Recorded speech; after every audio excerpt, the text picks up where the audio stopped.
Hello friends, कैसे हैं आप लोग। तो मेरा नाम है डॉक्टर हरिकिशोर कुणाल और आप देख रहे हैं ओशियन ऑफ डेंटिस्ट्री।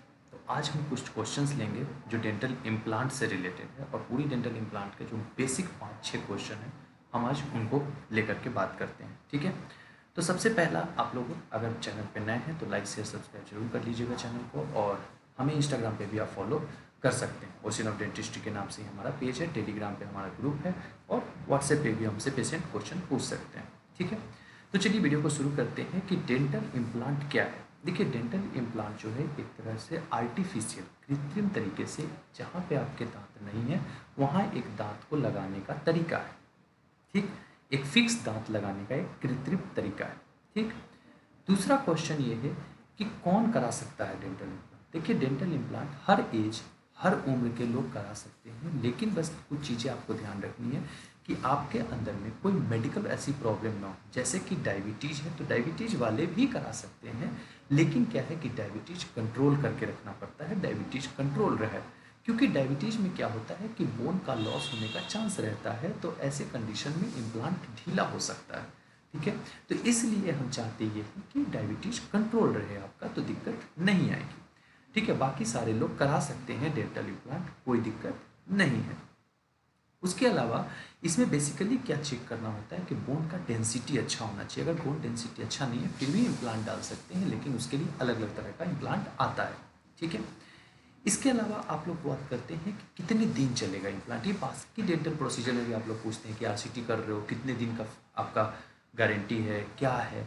तो देखिए, डेंटल इम्प्लांट एक तरह से फिक्स प्रोसीजर है। ये बहुत लंबे समय तक, काफ़ी लंबे समय तक चलता है, और डेंटल इम्प्लांट कराने के बाद बहुत सारे पेशेंट हमारे ऐसे हैं जो लाइफ लॉन्ग उनको कोई प्रॉब्लम आई ही नहीं है।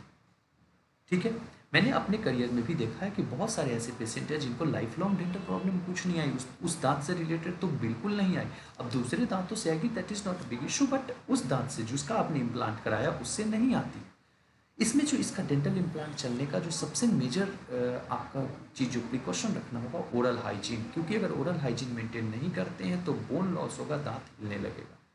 ठीक है। ये एक बहुत बड़ा फैक्टर है जो कि प्ले करता है इसके लाइफ पे, इसकी कितने दिन तक ये डेंटल इम्प्लांट चलेगा, ये चीज़ देखा जाएगा। ठीक है। तो ओरल हाइजीन आपको मेंटेन करता है। अगर आप ओरल हाइजीन अच्छे से मेंटेन करते हो तो बहुत लंबे समय तक आपका डेंटल इम्प्लांट चल सकता है।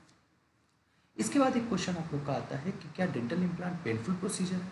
तो जी नहीं, डेंटल इम्प्लांट पेनफुल प्रोसीजर नहीं है। एक देखिए, होता क्या है, एक लोकल एनेस्थीसिया जो आपके दांत में इम्प्लांट डालने से पहले ही दे देते हैं। ठीक है। उसके बाद पेन किलर दे देते हैं, तो आपको पेनफुल नहीं लगता है। ठीक है। डेक्सोना आपको दे देते हैं जनरली, तो उस समय पेन नहीं लगता है। ठीक है। लेकिन जैसे ही इम्प्लांट का प्रोसीजर खत्म होता है और थोड़ा सा एनेस्थीसिया का असर खत्म होता है, तो हल्का सा माइल्ड टू मॉडरेट पेन होता है। उसके लिए भी हम मेडिसिन दे देते हैं आपको, जो मेडिसिन अगर आप टाइमली लेते हैं तो आपको आगे चल के कोई प्रॉब्लम नहीं आएगी। ठीक है। इसके बाद आप लोग का एक क्वेश्चन आता है कि सर ये बाकी जो डेंटल प्रोसीजर है, जो दांत लगाने के तरीके हैं, उससे कैसे अलग है। तो देखिए, समझिए, ये क्या है, एक पर्टिकुलर दांत है, एक पर्टिकुलर या पूरे माउथ में दांत नहीं, तो उसके लिए हम स्क्रू के ऊपर में हम लगाते हैं। एक्चुअली क्या होता है, डेंटल इम्प्लांट एक तरह से स्क्रू जैसा है। समझिए बात को, ये क्या है, एक स्क्रू है। जिस स्क्रू को हम क्या करें, ये बोन है, इस बोन के अंदर में हम फिक्स कर दे रहे हैं, और ये क्या है, क्राउन है, दांत का ये वाला लेयर। हम इसको ला करके बाद में इसके ऊपर फिक्स कर दे रहे हैं। तो ये सिर्फ अपने आप से मतलब रखेगा, लेकिन बाकी के जो डेंटल प्रोसीजर आप करते हैं, तो बाकी के डेंटल प्रोसीजर में बगल के दांतों से सपोर्ट लेना पड़ता है, तो इसलिए बगल के दांतों को भी काटना पड़ता है। बहुत बार ये होता है कि हमें एक अच्छे नेचुरल टूथ को काट करके तब फिक्स ब्रिज बनाना पड़ता है, और तब हम लगाते हैं। तो मेरे according dental implant is a good choice for you, क्योंकि अच्छे दांत को हम क्यों खराब करें। ठीक है। तो डेंटल इम्प्लांट यही होता है। अब आपका क्वेश्चन आता है कि डेंटल इम्प्लांट में कितना खर्च आता है। देखिए, डिपेंड करता है शहर से शहर में किस तरह के आप इम्प्लांट डलवाते हैं, उस तरीके से। तो एक मिनिमम कॉस्टिंग की अगर मैं बात करता हूँ, तो मिनिमम कॉस्टिंग डेंटल इम्प्लांट में 35,000 से लेकर के 40,000 तक आता है, और मैक्सिमम कितना भी जा सकता है। ये एक दांत के रिस्पेक्ट में मैंने बताया है। जब ज़्यादा दांत आप करवाते हैं तो इसमें थोड़ा बहुत 19-20 हो सकता है, लेकिन जनरली खर्च यही आता है।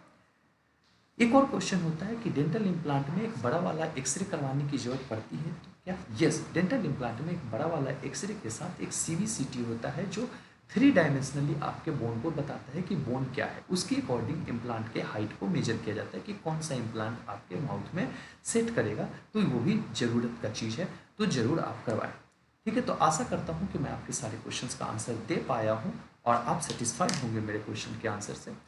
तो किसी भी तरीके के ऐसे क्वेश्चंस के लिए आप हमें इंस्टाग्राम पे फॉलो कर सकते हैं, लाइक शेयर सब्सक्राइब हमारे चैनल को जरूर करें, और कोई भी क्वेश्चन है तो आप हमें बताएं, हम उनको उस तरीके से डील करेंगे। Thank you, that's all for today.